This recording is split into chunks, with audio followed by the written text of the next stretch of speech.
Kagabi sa Pinoy Big Brother Celebrity Collab Edition, naglahad ng kwento ang mga housemates tungkol sa pinakamatinding bashing na natanggap nila. At naglabas naman ng hinanakit si Vince. Kung magbibiro kayo sa akin, biruin niyo sa harapan ko, huwag sa ibang tao. I'll be honest with you. Yung kanina about the sopas, dude, I heard someone say it, so sinabi ko lang rin. Kung may problema ka sa akin lang, kausapin mo ko, huwag sa harapan ng iba. Ngayong gabi, ang pagpasok ng dalawang kapamilya house guests. Lahat ng yan dito lang sa Pinoy Big Brother Celebrity Collab Edition. Sa boys' bedroom, patuloy ang paghaharap ni na Vince at Josh. Behind my back, yung joke. So, para sa akin kasi medyo bullying din yun eh. Para sa akin, kaya ako gusto kausapin. Kasi gusto ko sabihin sa inyo na mali yun. Idagdag ko na din sa'yo, bro, yung joke mo din kanina. Iba lang din talaga yung dating sa akin. Kung may gusto ka bang patunayan sa akin, Josh, na mag-joke ka sa akin na saan ilalagay yung sopas sa jug ko. Alam ko naman sa sopas, ako yun. Sana sinabi mo ng sopas. And now everybody knows it was me. So I'm gonna stand by that, bro. I'm not a bully. So please don't call me a bully. Kasi it's like, I thought we were close na kasi, pero hindi pala sa side mo rin. So gets ko na kung bakit. Si Josh po ay nakakasama ko na po sa mga workshop. Sa trabaho din po, nagkakaroon ng mga ilang beses na nakikita kami sa mga show ng GMA. Pero wala din pong pagkakataon para makipagkwentuhan. Hindi ko po talaga siya lubos na kilala. I'll be with you, bro. I did not like you outside. Straight up. Kaya nung pumasok ka, nabigla ako. I was like, whoa, he's here. You never looked at me, bro. I always tried to get close to you. Mabait ka lang sa akin sa harapan ng iba. Mabait ka lang sa akin pag doon yung managers natin, mga ibang tao. I wouldn't say we have a friendship outside. When I first met him, he is... Ang hirap lapitan. He's a snob. Pinapansin niya lang po ako pag may mga camera. I don't wanna talk bad. Pero yun po kasi naramdaman ko dati. And minsan, nagkikita-kita ho kami and ngingitihan ko siya, hindi siya ngingiti. Ang bait niya lang po sa akin sa harapan ng iba. Pero pag magkasama na po kami dalawa, hindi niya po ako masyadong kinakausap. Ayoko yung mga ganun na parang plastikan ba kuya? It's so hard to get near you. I wanted to be friends with people in showbiz, bro. Kaya nga, I tried. And nung nakita ko yung kulit mo, nag-aasaran na ako. And then last night, nag-usap tayo. You were like, bro, show your kulit pa more. Sabi mo pa sa akin. Mas nakilala kita. Parang ganito ka pala, behind your snob face outside. You're actually a nice person. And I'm not saying you're not nice. I'm just saying like I got to know you more. And now I was just shocked that you pointed me out. Yeah, I own up to my mistake. I'm sorry. I am very sorry, bro. Kasi I can't swear, but I hate bullies, bro. I hate bullies. Tell me about that. And saying I was all this, all that, I was a bully. I was like, how can I be a bully if you're the one bullying me before? How can you say that to me in front of everybody? Lalo na kuya, aminin ko sa inyo. Nung first night pa lang po, may nasabi po siya sa akin na tumatak talaga sa akin kuya. At naisip ko, okay, ito na naman. Pero nasa bedroom ho kami, tinignan niya po ako. Sabi niya, ba't parang hindi ka masaya na nandito ako? Naisip ko, ba't kailangan niya sabihin yan kuya? I've been bullied so much, bro. Kaya ako naging ganito, mapalasar. Never mo ako makitang ganito, brother. I'm always positive. They all know that. I just wanna be honest, bro. Ayun na talaga na-feel ko dati. Gusto ko lang, bro, i-ada. Kasi si Josh, knowing him through this whole month, his kulit side kasi is really his love language. So the fact that he makes joke, in no way is it bullying. And I understand may history ko with bullying and gets ko din, iba-iba talaga sensitivity levels natin. Ako din, I make jokes and sometimes nagsasorry agad ako kasi baka it goes too far. But there's just times na parang minsan the jokes in here are really for love. Just to give you context rin, si Josh, that's his love language, man. Like even with me, I understand it na minsan ma-joke siya, makulit. So ngayon lang yung lumalabas actually. Sakto nung pumasok kayo. This was hard for him to do as well. I know for sure, his heart is so pure that it was no way to insult you in a bullying way. Gets ko naman si Vince, siguro din yung emosyon niya at the time medyo mataas and he's been waiting to let it out. Totoo din naman yung nararamdaman nila, it's all validated. Okay lang ba magsalita ako? Go, bro. Pasensya na hindi ko naisip na na-point out kita. Sadyang mas nangibabaw lang talaga yung nangyari kanina dun sa kitchen. Siguro yung tungkol din naman sa yung hindi mo ako gusto sa pagpasok dito, siguro mas kailangan ko pang ipakita sa'yo na kung sino ako para mas maintindihan mo kung saan ako nanggagaling on a deeper level. Sorry talaga kung mali yung term na nasabi ko, bullying. Masasabi ko po na nasaktan lang po ako sa joke na yon. Siguro dahil hindi naman ako ganun magbiro.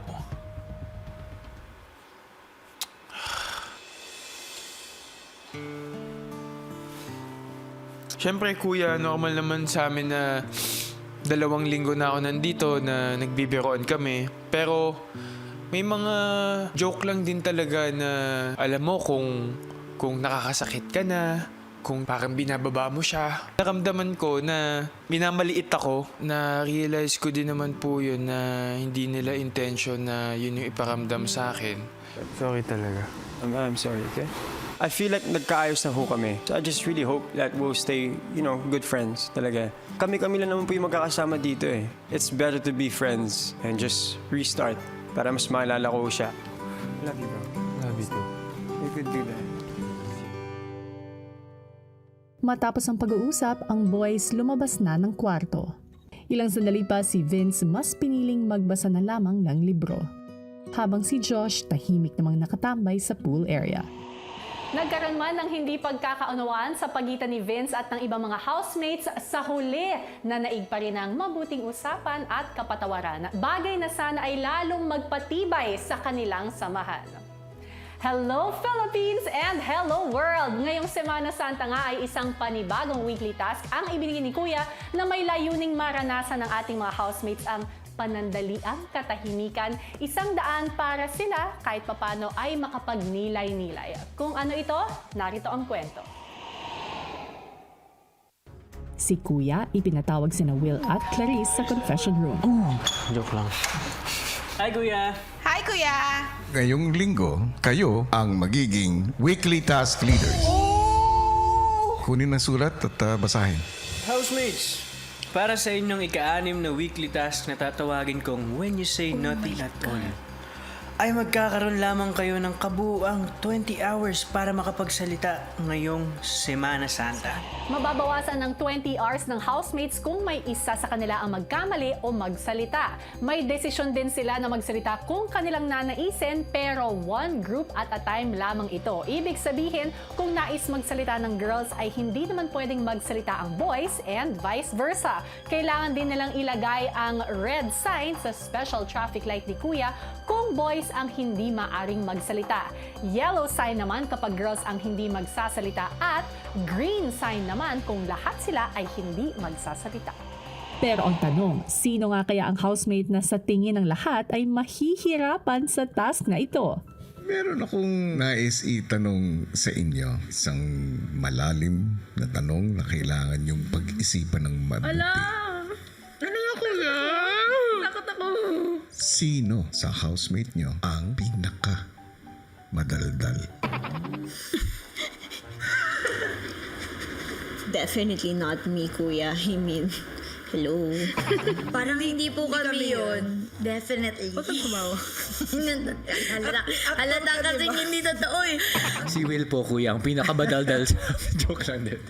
Kahit po nasa labas ka, kahit nasa loob ka, kahit saan man siya sa bahay, kuya, rinig na rinig niyo po siya. Si Esnir po. Itong housemate na to, literally po talaga madaldal. Hindi po talaga siya naubusan ng topic. Nag-overtake po siya kay Esnir eh. So, sa Iril. Kada umaga, kada gabi, ang pinakauna at pinaka-last na boses na naririnig ko ay si Esnir po. Si Cyril, kuya. Kung ito ang grabe na energy, ito siya. Kaya niyang makipagsabayan, kuya, kahit na 5 tao pa ang nagsasabayan lahat-lahat. Kuya, I hate to admit this, pero ako po yung final choice ko. Well, kuya, hindi ko naman po kasi madedenay na yung bunganga ko po minsan talagang non-stop rin naman talaga. Inaamin ko po yun. Hindi ko po kasi siya mapigilan tulad ng ganda ko. 3 po talaga. Si Cyril, si Bianca, at si Esnir po, kuya. At pag ipagsama niyo po itong 3, parang world war na ang atake. Charing. At matapos ang mahigpit na botohan, ang nagwaging pinakamadaldal na housemate ay si Esnir! Congratulations! Sa sandaling nabasa nyo ang weekly task sa mga housemates, ay magsisimula na din ang lahat ng batas tungkol dito.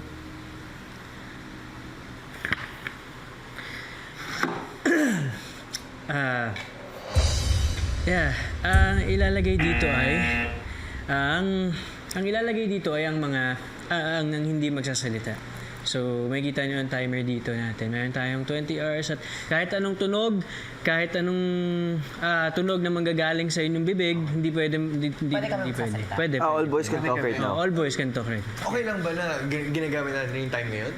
Kasi wala kailangan tayong talaga. choice eh. Pwede tayo magsenyas basta ukol siya sa task na gagawin natin. Ayun nga yung gusto namin gawin ni Atik lang. Magkaroon tayo ng watcher, tapos magkaroon na lang tayo ng sign na say shower. Ganyan. Ganun na lang talaga. Hansayan muna tayo.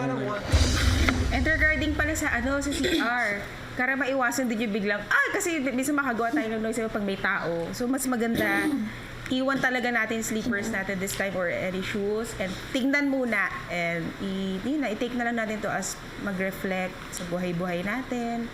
Gusto natin magmuni-muni. Alam ko ang hirap. Actually, ngayon pala naiiyak na ako. So, ayan.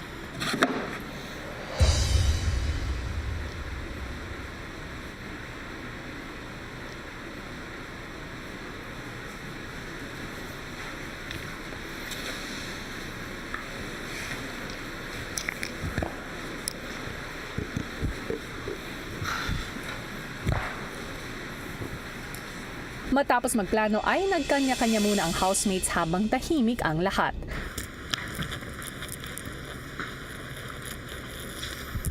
Mahirap po talaga para sa akin na maging tahimik kasi pag kasama ko ang mga ibang tao, ang unang instinct ko ay makipag-usap sa kanila. Hindi po ako sanay na walang kausap, kuya. Hanggang sa pagtulog ay patuloy pa rin ang housemates sa kanilang pananahimik.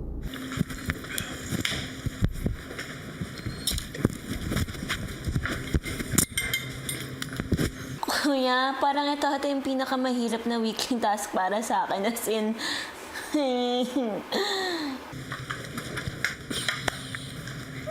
Sa panibagong araw, patuloy pa rin ang housemates sa kanilang weekly task.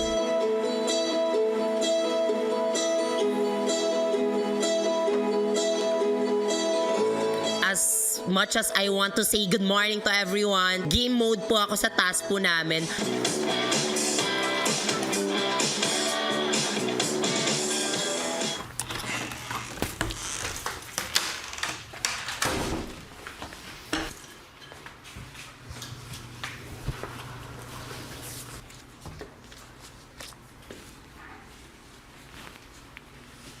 Habang tahimik ang umaga ng lahat, si Michael ay may napansin.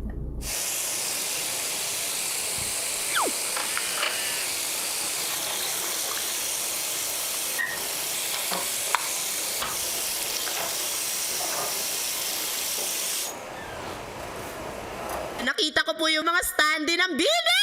Kuya! Pupunta ba sila dito?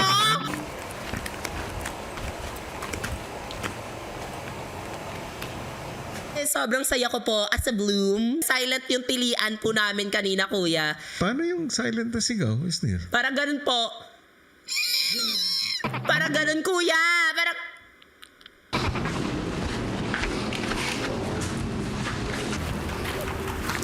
Masatuwa ako kasi ang una kong syempre naisip, hala sila yung next na house guest. Parang nilulook up ko rin naman yung Bini.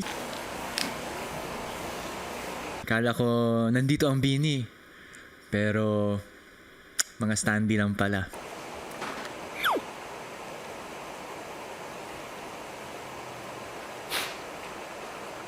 It will just be nice, kuya, to see them. Ilang saglit pa ay naghanda na ng almusal ang ilang housemates.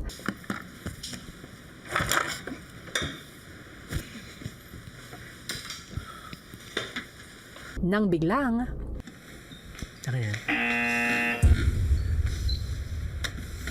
inaamin ko naman po yun kasi talagang nakalimutan ko rin po eh. Bigla na lang pong may lumabas din sa bibig ko. sa kabila ng katahimikan, sina Bianca at Dustin nagkaroon ng oras para mag-bonding. Masaya po ako pag kasama ko po siya. I feel so safe when I'm with him.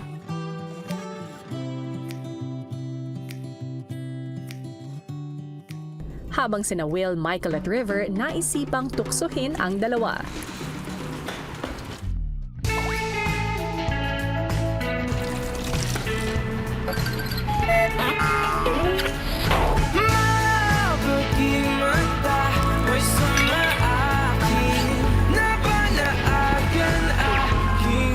Boys, asmarites kayo dyan.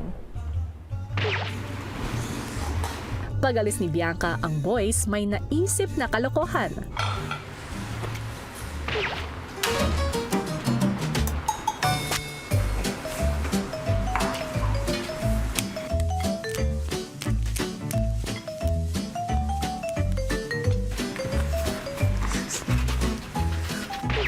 Ang daming Bianca naman yan.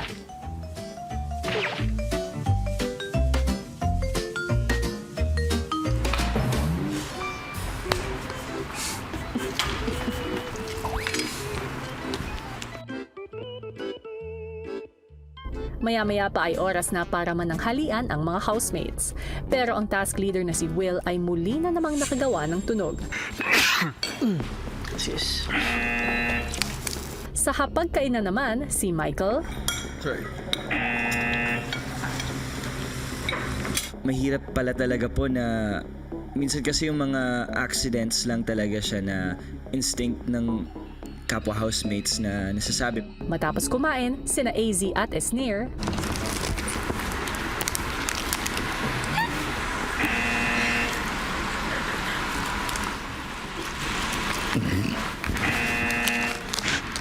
habang si Josh na mukhang nagsisyesta,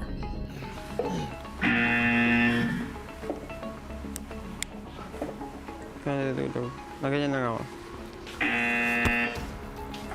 Weekly task po namin to at alam ko naman nagkamali ako doon and nakapanghinayang din ho. dahil nagkasunod-sunod ang pagkakamali at pagbabawas sa oras, sina Will at Clarice minabuti ng pagsabihan ang mga kasama.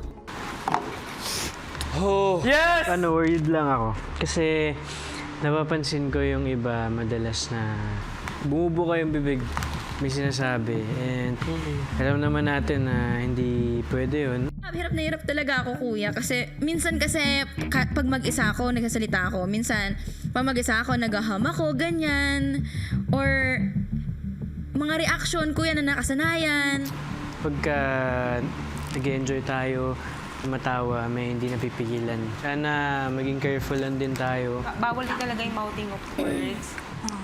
Yung mga letters, kahit yung mga ginagawa through hands, bawal din yun as much as possible, iwasan natin. Okay din talaga na as much as possible, naka-all lang tayo. And di natin alam baka may ibigay ko yung activity.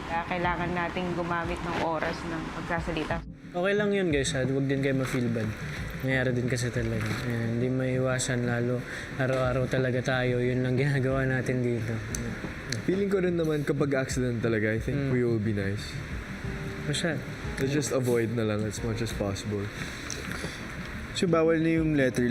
Oo, wala. So, paano pag confession? Di ba ganun tayo? See, confession, storage, mga ganyan, storage, shower, lapel. As much as possible, siguro iwasan na rin natin muna magkumpulan, no? Kasi mas madaling maiwasan magsalita or makagawa ng tunog pag medyo hindi natin kasama yung crowd natin. Si Esnir nga, kuya, hindi ko na nga minsan tinitingnan kasi alam ko pong tatawa po talaga ako sa kanya. Tatawa po talaga ako. So, ngayon parang feeling ko, kuya, naka-LDR po kami ni Esnir.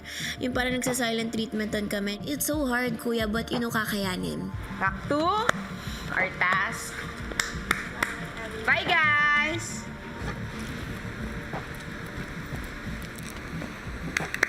Hindi po talaga madali itong task na to. Pero going forward po ako sa mga susunod na mangyayari na sana mas maayos po. Habang patuloy ang silent weekly task ng housemates, si Clarice tila naging emosyonal sa pag-iisa.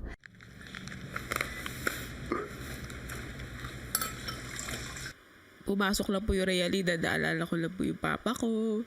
Naalala ko po na Holy Week na ngayon. Naging emosyonal na, kuya.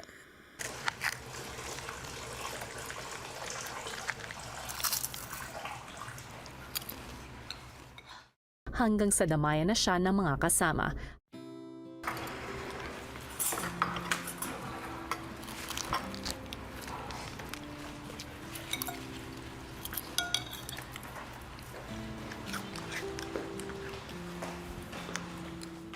Si Will naisip magbawas ng oras para sa weekly task para makapagbahagi si Clarice.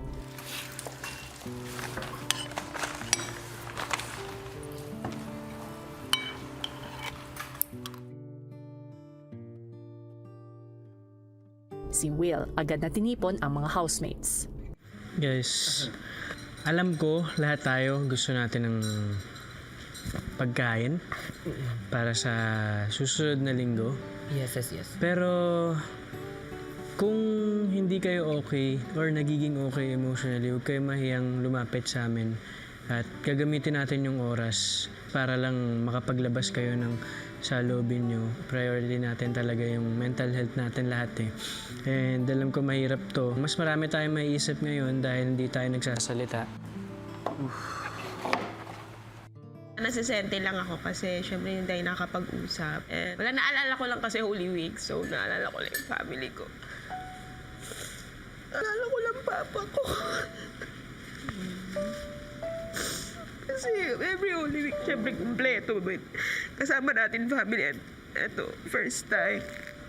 Naalala ko lang papa ko. Napathrowback lang ako kanina kung anong ginagawa namin this month. Last year, nung kumpleto pa kami.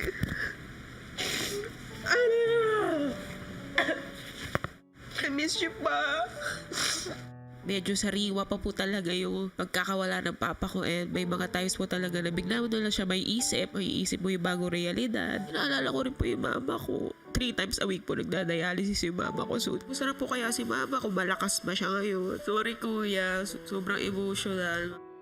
Hindi naman porket leader ka na, ikaw na yung pinakamatatag at hindi naman kahinaan ang magpakita ng emosyon. Marahil ito ang isa sa mga dahilan kung bakit meron kayong ganitong hinaharap upang magnilay, makapag-reflect. Ito na marahil ang tamang panahon upang tingnan ang sarili sa panloob. Isara muna ang mga nakabibinging mga ingay sa paligid at pakinggan ang mga animoy bulong na hindi natin nadidinig doon at dahil sa katahimikan may kapayapaan. Thank you, Kuya. Ilang saglit pa ang housemates may nakita sa garden area.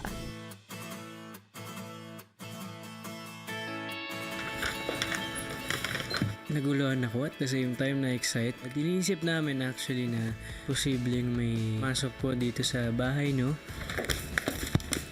Pinipigilan ko talagang sumigaw kasi nung nakita ko po yun, parang hindi ko mai-imagine kuya na live-in ang atake namin or para makikita namin sila dito na personal kasi galing lang po talaga akong upper box nung concert po nila kuya. At sige, G ako dyan. Basta makita ko lang sila kuya, okay na ako.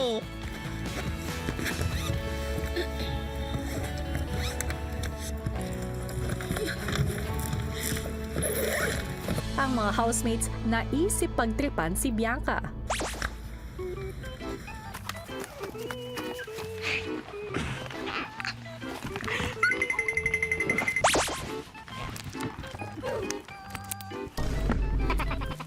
Ang ekseherada, ganyan pala pagtahimik lang.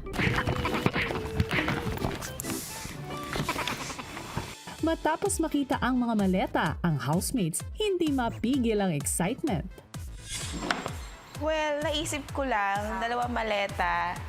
2 sa Bini is galing ng PBB, naging housemate.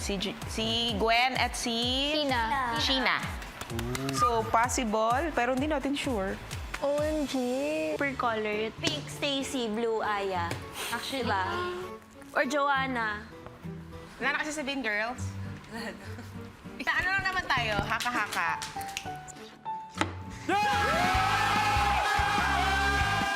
Nagutom ko na si Billy Aya. Mahihimatay talaga ako bakla. Lalo ko lang di nagsasalita. Pero Pink. My God! Okay na kayo lahat. Again, ingat tayo guys. Sa weekly task pa rin tayo. Love you all! Bye! Talaga namang the struggle is real para sa ating mga housemates na hinahamon ng kanilang weekly task na bawal magsalita. Pero ang tanong, makakapagpigil pa kaya sila lalo pat medyo nararamdaman nila na may paparating na bisita? Yan ang ating aabangan. And speaking of bisita, Pilipinas at Team Online, do not blink twice dahil kasama ko na ang dalawang blooming ladies na magdadagdag ng feel-good vibes sa loob ng bahay ni Kuya. I-welcome na natin ang pinakabagong kapamilya house guests ng edisyong ito. Girls, please remove your clothes. Welcome to the Pinoy Big Brother house, Beanie Joanna and Beanie Stacy. Hi, girls! Yes, so ito na nga. Pangarap nito dati, maging housemate ni Kuya. Ito po yung pinila namin. Pero ito na, mangyayari na ang matagal nyo nang inaasam-asam kayo papasok ng bahay ni Kuya. Pero hindi bilang housemate, kundi bilang house guest. Pero speaking of housemate, syempre dalawa, dun sa 8, dito talaga nagsimula sa PBB House. Si Sheena at si Gwen, meron ba silang naging advice, bilin sa inyo ngayong papasok kayo? Ano yun? Ano sa'yo? Maligo ng mabilis. Ang bagal po kasi na maligo. Sa outside world. O paano yan? Paano nyo haharapin ang 5-minute timer ng shower? Huwag na lang maligo. Huwag na lang maligo. Sa akin naman po, sabi niya, Ate Jo, huwag mo munang magpaka-mysterious ka muna. Ganon. Pa-mysterious? Bakit? Ewan ko, maingay po kasi. Opo, maingay. Kami tayo. Speaking of that, maingay, mahilig makapagtsikahan. Syempre, ang taas ng mga housemates sa loob, hindi nagsasalita at magnililay-nilay. Paano yan? Kaya nyo? Ay, kaya po yan. Kasi pangarap po namin. Ginusto nila to. Naku, I am so excited to see you girls sa loob ng bahay ni Kuya. Are you ready? Ready na po kahapon pa! Excited sila para sa moment na to. And this is it. Pansamantala muna kayong mag-bye sa outside world dahil oras na para pumasok ng bahay ni Kuya. Bye, Beanie! Love you! Girls, this is it. Oh my gosh! Gusto mo yung ready sila rumapa papunta sa loob. Good luck and have fun! Super exciting! Paano nga kaya sasalubungin ng ating mga housemates sina Beanie Joanna at Beanie Stacy, lalo pat humaharap sila sa isang mapanghamong weekly task? Yan at iba pang kwento ang dapat nating abangan. Samantala, bilang paggunita ng Semana Santa ay nais po naming ipaalam na pansamantala niyo pong munang hindi mapapanood ang ating programa mula bukas, April 17, hanggang sa Sabado, April 19. Pero tuloy-tuloy niyo pa rin masisilip sa I Want TFC at sa gmanetwork.com ang ilang kaganapan sa loob ng bahay through our PBB All Access live stream. Pagdating ng Linggo, babalik na po tayo at muli magsasama-sama para harapin ang 3rd nomination night ng ating mga housemates. So till then, see you mga kapuso at kapamilya. Ito pa rin ang nag-iisang teleserye ng totoong buhay ng mga sikat. Ito ang Pinoy Big Brother Celebrity Collab Edition. Abangan sa Linggo ang pagpasok ng pinakabagong house guests na sina Beanie Joanna at Beanie Stacy. Maligayang pagdating sa loob ng aking bahay. Beanie Stacy at Beanie Joanna. Parang ko nalalagin. Isang karangalan ang lawin ako dito ng dalawang gagandang binibini.